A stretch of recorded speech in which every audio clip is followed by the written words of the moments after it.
Guys, nakabantay na sad mo sa linog. Galinog na sad sa Davao guys. Pag human diri sa Cebu sa Davao na sa 7.6 daw dito sukay. Nga. Karon guys, malakaw unta ni. Kita unta ni ate Renili nga kay galinog man magpuyo ta, mag-prepare ta kay murag dili na ni mao. Nagampo ta sa Ginoo guys nga. Mawala unta ning linog-linog oy kay murag ang kurog sa ako ang unod, murag di na mawala. Last time na ako naka try aning linog nga pinakakusog sad katong 2013 nga grabe ko sugad diri sa Cebu nya karon murag nibalik ka akong trauma kasi bang mamunit na ta ni plastic madugay bitaw magamputa sa Ginoo nya akong gi-prepare ang mga papilis nga pwede na ko bitbiton mo kinaunsa para in case nga dali-dali ta natay magbitbit nato ning i-prepare guys kay murag dili na ni mao ang nga nahitabo ron sa kalibutan mo magampo kita sa Ginoo maayo pasaylo kay murag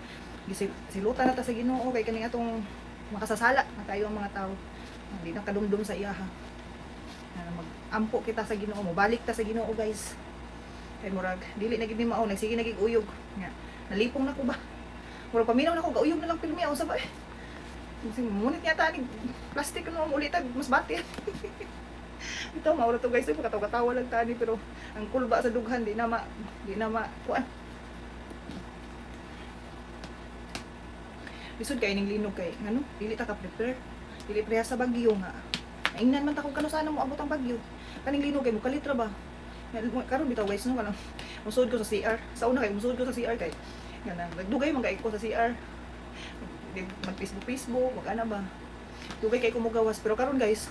kung gawas na dayon ko sa CR kay base unyag babtan kong linog kagawas tagway pamanti na saon